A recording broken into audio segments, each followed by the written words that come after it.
اعوذ باللہ من الشیطان الرجیم بسم اللہ الرحمن الرحیم السلام علیکم ورحمۃ اللہ وبرکاتہ رب اشرح لی صدری ویسر لی امری واحلل عقدۃ من لسانی یفقہوا قولی۔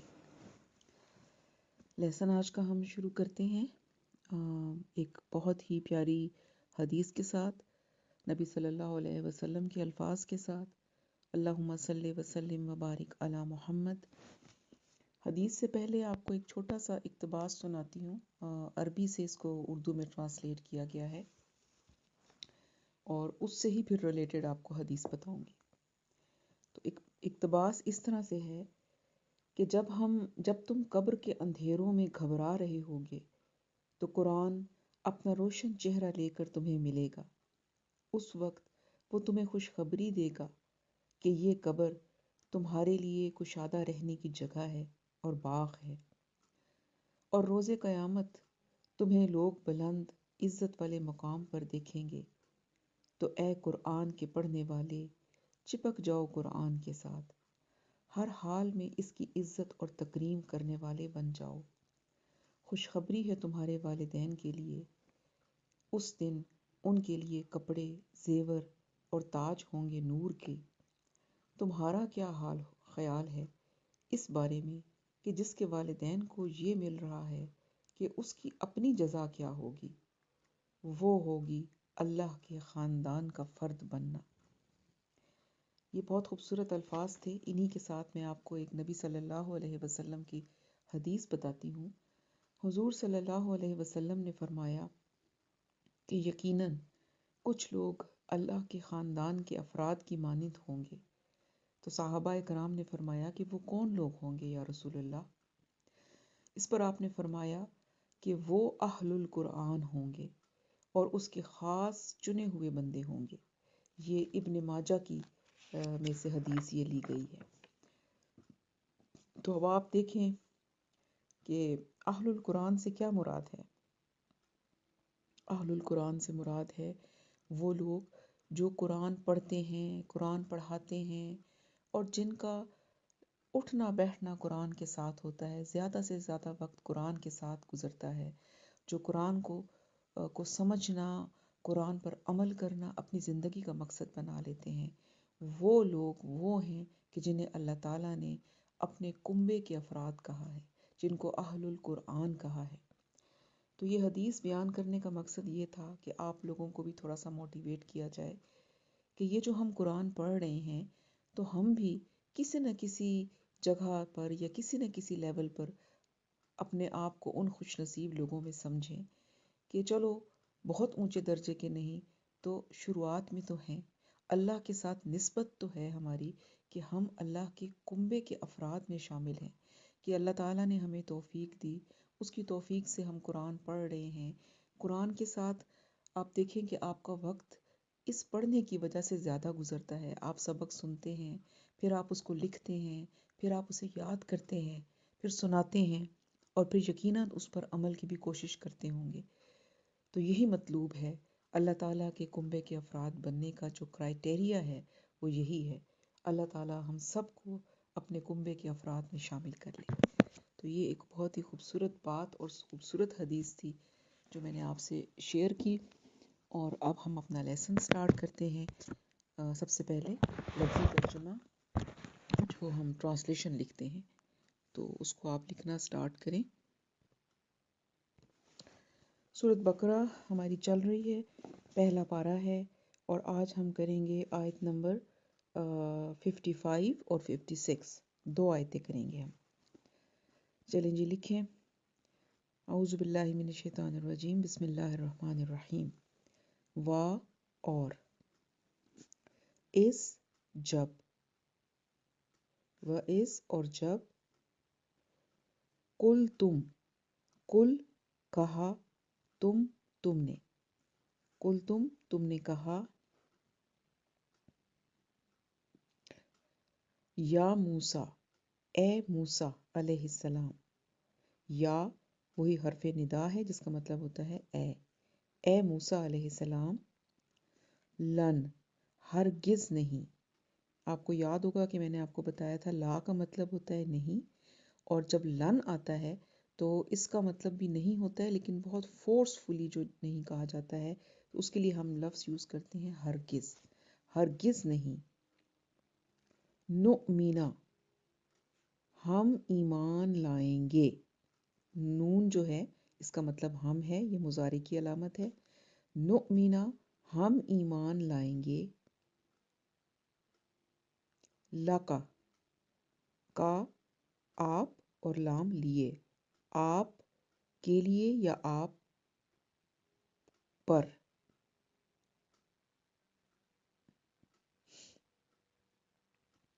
اچھا، نؤمنا کا مطلب 1 منٹ میں آپ کو بتا دوں. اس کا ہم نے میننگ کیا ہے ہم ایمان لائیں گے. تو یہاں پر ایک چیز آپ کو اور بتاؤں، نؤمنا یعنی آمنا یؤمنو کے بعد اگر لام آ جائے، جیسے اس کے آگے لام آیا ہے، تو پھر اس کا مطلب ایمان لانے کا نہیں ہوتا، بلکہ اس کا مطلب ہوتا ہے ہم تصدیق کریں گے. تو آپ نے یہاں میننگ لکھنا ہے ہرگز، ہم ہرگز نہیں، ہم تصدیق کریں گے. ٹھیک ہے. اور اگر آمنا یومنو کے آگے لام کی بجائے با آ جائے تو پھر اس کا مطلب ہوتا ہے ایمان لانا.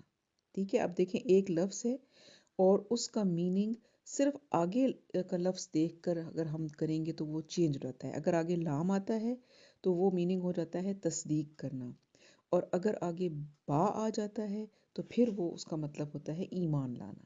ٹھیک ہے.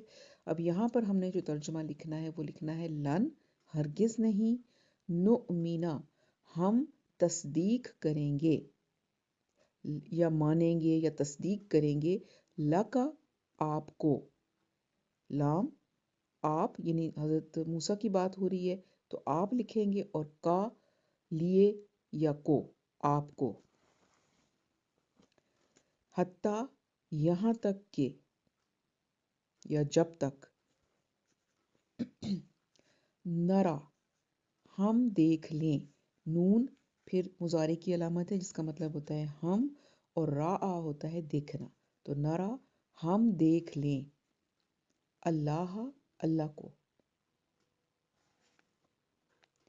جہرتن، کھلم کھلا یا سامنے. جہرتن، سامنے. فَأَخَذَتْكُمْ، اس کے 3 پارٹس ہم کریں گے. پھر آخذت، آ لیا، کم، تمہیں یا پکڑ لیا. پھر پکڑ لیا تمہیں یا آ لیا تمہیں. الصاعقۃ، صاعقہ بجلی کو کہتے ہیں، بجلی کی کڑک. الصاعقۃ، بجلی کی کڑک نے. اور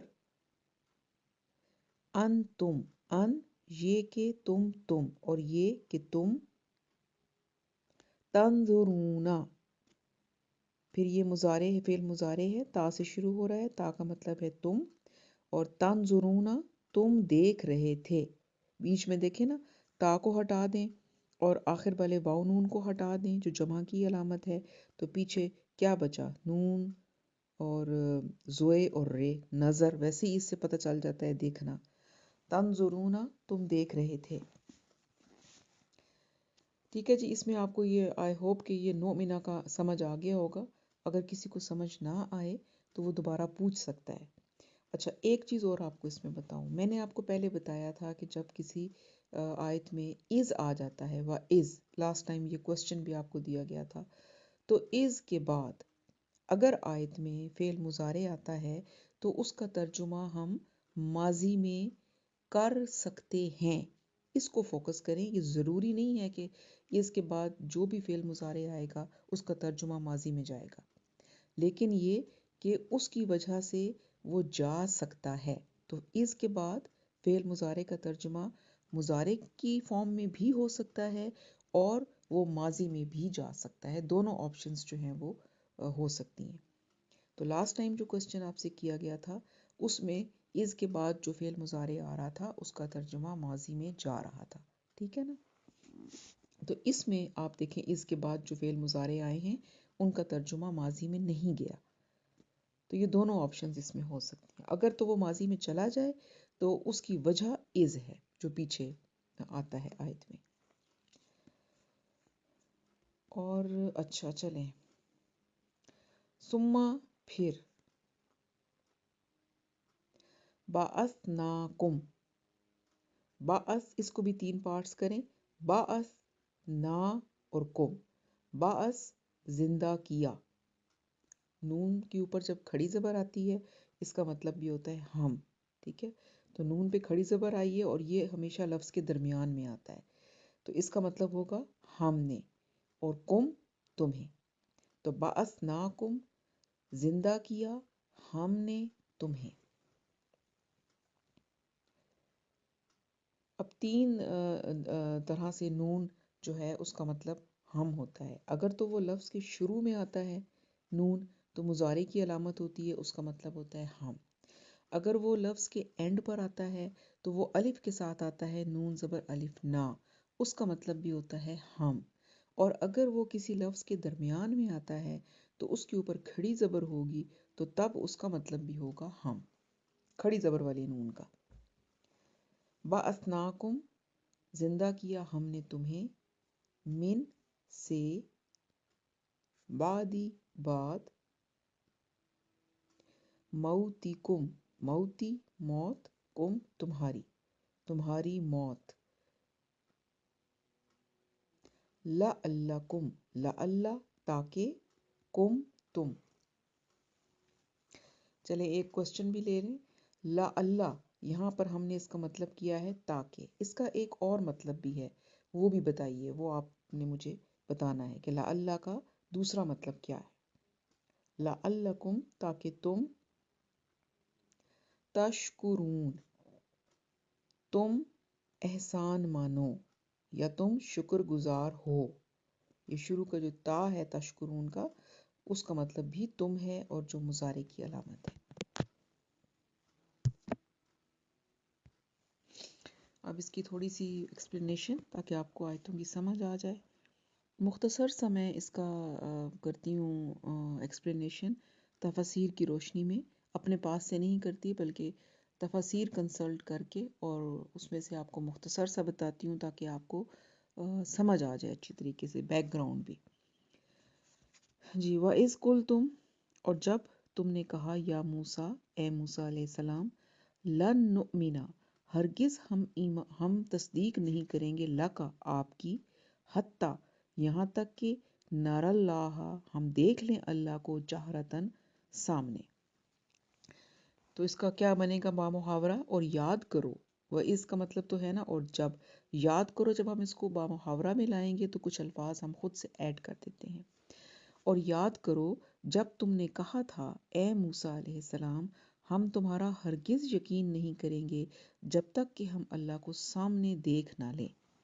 تو یہ کیا تھا کہ آپ کو لاسٹ جو پیچھے ہم نے پڑھا آپ کو پتہ چلا کہ حضرت موسیٰ علیہ السلام جو تھے، جب یہ اتنے ڈھیر سارے بنی اسرائیل جو تقریباً 6 لاکھ کے قریب تھے، تفاسیر میں آتا ہے، تو ان کو لے کر دریا کو جب پار کر کے صحرائے سینا میں آئے تو وہاں پر آپ کو پھر اللہ تعالیٰ نے 40 راتوں کے لیے بلایا تھا کوہ طور پر، اور وہاں پر اللہ تعالیٰ نے آپ کو تورات دی تھی جو کہ لکھی ہوئی فارم میں تھی تختیوں کے اوپر. تو آپ جب واپس آئے وہ تختیاں لے کر تو آپ نے اپنی قوم کو دکھائیں وہ تختیاں اور فرمایا کہ یہ اللہ تعالیٰ نے کتاب دی ہے، قوانین دیے ہیں، شریعت دی ہے، تو اس کے مطابق جو ہے تم نے زندگی گزارنی ہے. تو جب انہوں نے یہ دیکھا تو انہوں نے پھر حضرت موسیٰ علیہ السلام سے کہا کہ ہم آپ کی بات کی تصدیق نہیں کریں گے، یعنی کہ ہم نہیں اس بات کو مانیں گے جب تک کہ ہم اپنی آنکھوں سے اللہ کو آپ سے کلام کرتا ہوا دیکھ نہ لیں. اور ہم کیسے یقین کر لیں کہ اللہ نے یہ کتاب آپ کو دی ہے، ہم نے تو نہیں دیکھا. تو آپ تو ہمارے سامنے پتھر کی کچھ تختیاں لے کر آ گئے ہیں جن پر کہ کچھ لکھا ہوا ہے، تو ہمیں کیا پتہ کہ یہ کس نے لکھا، ہو سکتا ہے آپ نے خود لکھ لیا ہو. تو ہم نہیں یقین کرتے اس وقت تک کہ جب تک ہم خود اللہ کو دیکھ نہ لیں کہ وہ آپ کو یہ تختیاں دی جا رہی ہیں یا وہ آپ سے کلام کر رہے ہیں. تو یہ ان کی حجت کا ایک انداز تھا، ایسا نہیں تھا کہ بھئی وہ واقعی میں ایسا ان کے دل میں شبہ ہو، بلکہ وہ جان کے شرارتاً انہوں نے یہ باتیں کہیں۔ تو جب انہوں نے ایسا کہا، اب دیکھیں حضرت موسیٰ نے بھی کہا تھا، جب اللہ تعالیٰ سے کلام کیا تھا حضرت موسیٰ نے، تو انہوں نے کہا تھا کہ اللہ پاک میں آپ کو دیکھنا چاہتا ہوں، تو اللہ نے کہا تھا کہ آپ مجھے نہیں دیکھ سکتے۔ پھر ان کے اصرار پر وہ اللہ تعالیٰ نے اپنی تجلی اس درخت پر ڈالی اور وہ جل گیا، اور وہ سارا واقعہ آپ کو یاد ہوگا۔ تو انہوں نے بھی ایک ڈیمانڈ دیکھنے کی تھی، لیکن اس کے پیچھے ان کی نیت کچھ اور تھی، ان لوگوں کی نیت کچھ اور تھی۔ تو جب انہوں نے یہ ڈیمانڈ کی تو اس کے جواب میں کیا ہوا؟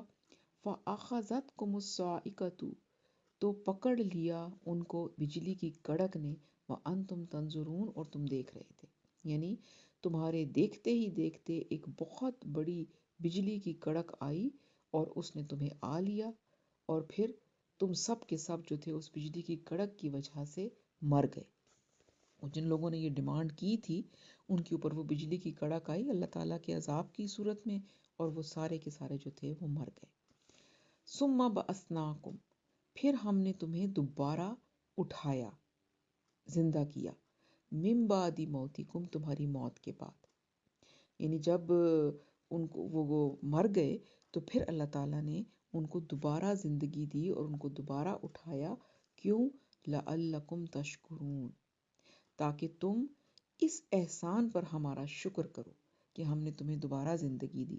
ایک سزا کے طور پر ان کو موت دی گئی، اور پھر ان کو اٹھایا گیا، دوبارہ زندہ کیا گیا، تاکہ ان کو یہ احساس ہو کہ انہوں نے غلط بات کی تھی جس کی ان کو سزا ملی تھی، اور وہ اللہ کا شکر ادا کریں کہ اللہ تعالیٰ نے اس میں سے ان کو گزار کے دوبارہ زندگی بخش دی۔ تو یہاں پر ہماری یہ 2 آیتیں جو تھیں وہ پوری ہو گئیں، اور اس کے بعد اب آگے ہم نیکسٹ لیسن میں کریں گے، اور امید ہے کہ آپ کو اچھا سمجھ آ رہا ہوگا، اور میں تھوڑا تھوڑا اس لیے کر رہی ہوں تاکہ آپ شروع میں اچھی طریقے سے آپ کو سمجھ آ جائیں سارے پوائنٹس، اور جو لوگ جن کو نہیں، کچھ کوسچنس میں دیکھتی ہوں کہ کچھ لوگوں کو نہیں سمجھ آئے ہوتے اور وہ دوبارہ پوچھتے ہیں، اسی لیے میں کوسچنس بیچ میں ڈالتی ہوں تاکہ آپ خود اپنا انالیسس بھی کر لیں کہ آپ کو کتنی سمجھ آئی ہے، اور مجھے بھی آئیڈیا ہو جائے کہ جو بات میں آپ کو بتا رہی ہوں وہ آپ کو سمجھ آ رہی ہے کہ نہیں آ رہی۔ تو جو میں کوسچن دیتی ہوں آپ ضرور اس کا جواب دیا کریں، اگر آپ کو جواب نہیں آتا تو اس کو پوچھ لیا کریں آپ، تو جب آپ پوچھیں گے تو آپ کو بتا دیا جائے گا، تو اس طرح سے پھر آپ کی اپنی جن کو نہیں آتا ان کی بھی ریویژن ہو جائے گی۔ تو امید ہے کہ آپ لوگوں کو سمجھ آ رہا ہوگا انشاءاللہ تعالی۔ اللہ تعالی ہم سب کو عمل کی توفیق دے اور اپنے مقربین میں شامل کرے، اہل القرآن میں شامل کرے۔ سبحانک اللہم و بحمدک، نشہد ان لا الہ الا انت، نستغفرک و نتوب الیک۔ السلام علیکم ورحمۃ اللہ وبرکاتہ۔